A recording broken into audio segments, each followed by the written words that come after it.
Chapter 1, Guerrilla Warfare in the Stars. The icy void of the Borealis system flickered with bursts of light as Captain Lyra Malikoff stood on the bridge of the ISS Resolute. Her command ship, the last of the human fleet, was at the heart of an asteroid field that had seen better days. Asteroids pocked with impact craters spun lazily through space, shrapnel from previous battles drifting in the vacuum like silent reminders of humanity's last stand. "We're outnumbered 10-1, Captain," said Lieutenant Carter, his voice filled with tension. "The Eskran Empire is closing in." Lyra eyed the holographic display. The enemy fleet was vast, hundreds of sleek warships, bristling with weapons that far surpassed human technology. Each Eskran vessel was equipped with plasma cannons and energy shields that could shred through Earth's best ships like paper. Yet here they were, humanity's last fleet, holding the line. "We're not going to win this with brute force," Lyra said, her eyes narrowing. "They want a clean fight, but we won't give it to them. We fight dirty." The Eskran had been chasing them for days, expecting a decisive victory, expecting humanity to break. But that wasn't the way humans worked. Humanity had expanded across the stars not because they were the strongest, but because they were the most resourceful. "We'll use the debris field," Lyra said, pointing to the hollowed-out remnants of a large asteroid cluster. "Prepare to disperse. Deploy all mines, dislodge asteroid clusters with thrusters, and prepare to hide in the wreckage. We're going to give them a battlefield they won't see coming." The first volley of the Eskran assault came as expected. Hundreds of plasma lances ripped through space, cutting swathes of destruction through the asteroids. But the human ships were no longer there. They had scattered into the field, hiding among the debris, their engine signatures masked. "Deploy decoys," Lyra ordered, her voice calm as the ship rattled from a near miss. They had hidden hundreds of decoy drones among the asteroids, each emitting the same energy signature as a human warship. The Eskran, arrogant in their superiority, were firing wildly at the decoys, wasting precious ammunition. "Bring our fighters into the shadow of that asteroid," she continued. "We'll strike once they are tangled in their own mess." The Eskran commanders, unused to such unconventional tactics, grew frustrated. Their ships swarmed into the asteroid field, following false signals and being ambushed from angles they never expected. Every asteroid became a weapon. Human ships, small and agile, darted between the rocks, launching hit-and-run attacks. Mines exploded against the Eskran shields, creating gaps in their formation. "They don't understand chaos," Lyra said, watching as the Eskran fleet began to disintegrate. "That's the problem with their kind, they think in straight lines. We don't." As the final Eskran dreadnought exploded in a blaze of fire and debris, Captain Lyra Malikoff leaned back in her chair.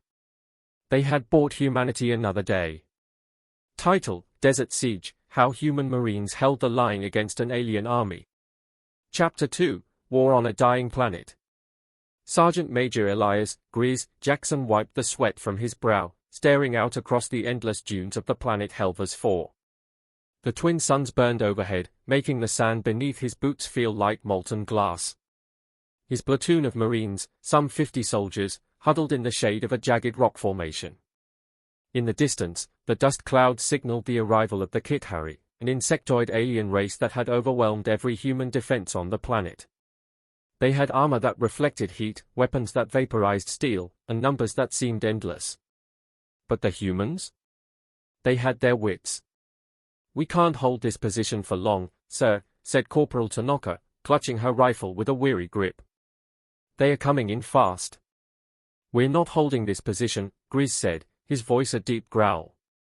"We're luring them in." The Kithari were unused to fighting in the open desert. They relied on their technological superiority, advanced drones, and overwhelming force. But the humans had learned how to survive in the hellscape of Helvers 4. Using a combination of scavenged alien tech and the natural terrain, they had booby-trapped the desert itself. "Set the charges along the ridge, and make sure the camouflage netting stays in place. We want them to think this is a fallback point." Grizz's Marines worked quickly, moving through the heat like ghosts. They planted explosive charges beneath the sand, creating choke points along the natural rock formations. The moment the Kithari approached, the ground beneath them would erupt. Minutes later, the Kit Harry advanced. Dozens of skittering alien tanks, flanked by infantry units and air drones, surged toward the humans' apparent retreat. But as they approached the ridge, the desert itself exploded. The mines detonated in a chain reaction, sending plumes of sand and shrapnel into the sky. Kit Harry tanks overturned, their advanced armor useless against the sheer force of the blast. Drones spun wildly as their navigation systems failed, crashing into the dunes below. Now, Grizz barked. The Marines, hidden in the rocks, opened fire. Lasers and high-velocity rounds rained down on the Kit Harry forces, picking them off as they struggled to regroup. The humans, adaptable as ever, used the terrain to their advantage. Every ambush, every improvised explosive, chipped away at the Kit Harry forces. By the time the sun set, the sand was littered with the wreckage of alien tanks and the bodies of their soldiers. The Kit Harry had retreated, broken by a force they had thought inferior. Grizz spat into the sand, watching the horizon. Let them send more. We'll turn this entire desert into their graveyard. Title, Mission, Sabotage, How Human Commandos Destroyed an Alien Superweapon. Chapter 3, The Silent Infiltration. The ISS Phantom, a sleek black stealth corvette, hovered in the shadows of a shattered moon in orbit around the KZ-RAT homeworld. On board, Captain Avery Hale stood in the briefing room with her team of Special Forces operatives. Their mission was impossible, and that was just how they liked it. The KZ-RAT's new weapon, the Celestial Hammer, is nearing completion, Avery said, pointing at the holographic display. Once it's operational, they'll use it to wipe out entire star systems. We have one shot to take it out. How the hell are we supposed to get past their defenses? Asked Sergeant Reyes, a demolitions expert. Avery smiled. We're not going through their defenses. We're going to make them think we're already inside. The plan was as audacious as it was dangerous. Using advanced human cloaking tech, still primitive compared to the KZ-RAT's detection systems, they would slip into the orbital shipyard, blend in with routine maintenance schedules, and plant charges at critical weak points in the station. In zero gravity, the team floated silently through the station's ventilation shafts, avoiding detection by mimicking the station's signals. It was an old human trick, giving the enemy what they expected to see. While the KZ-RAT were monitoring for large-scale attacks or ships breaching their outer defenses, no one suspected that the enemy was already inside. Hours later, the charges were set, and the team quietly exfiltrated. The explosion that followed tore through the shipyard, sending debris scattering into space. The Celestial Hammer, the weapon that could have obliterated entire worlds, was now nothing more than a drifting wreck. Back aboard the Phantom, Captain Hale watched the fireball through the viewport and gave a grim smile. That's for Earth, she whispered. Title, Rebellion Rising, Humanity's Fight Against Alien Oppressors. Chapter 4, The Fall of the Ryleth Dominion. Rise, came the whispered command, echoed through the hidden channels of the human resistance. For decades, Earth had been a vassal to the Ryleth Dominion, a brutal alien empire that had subjugated entire species. But humans, who had once built great empires on their homeworld, had never forgotten how to fight back. In the underbelly of New Laxis, a major Ryleth city built over the ruins of old Earth cities, Captain Celine Carter coordinated the next phase of their rebellion. The Ryleth, cold and calculating, relied on fear and technological control to maintain their empire.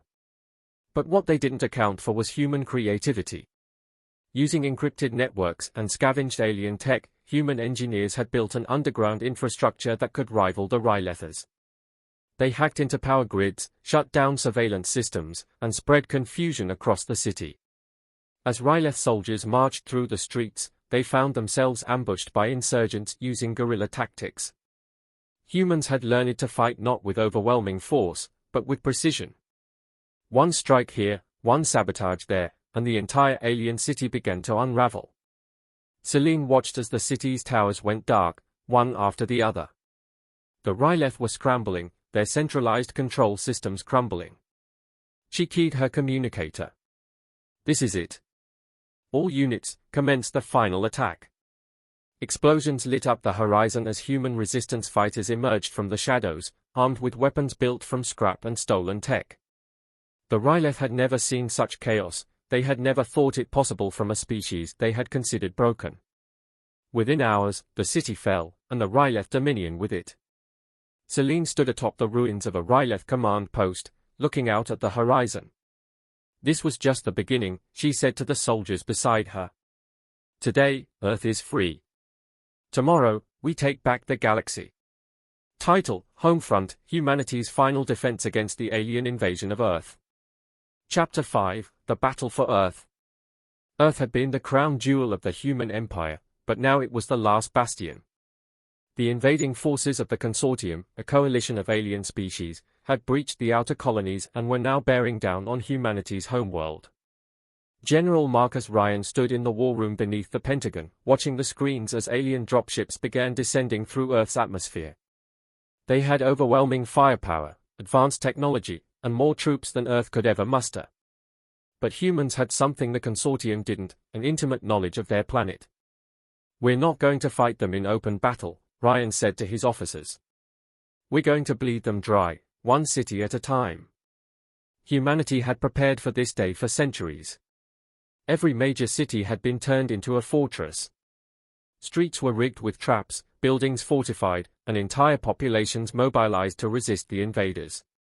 Using Earth's natural environments, from the dense jungles of the Amazon to the frozen tundra of Siberia, humans turned the invasion into a nightmare for the Consortium. In New York, the alien forces found themselves mired in urban warfare, every building a potential sniper nest. In the forests of the Pacific Northwest, human commandos struck from the shadows, ambushing alien convoys. And in the mountains of the Rockies, entire alien battalions disappeared into the snow, victims of expertly laid traps and guerrilla tactics.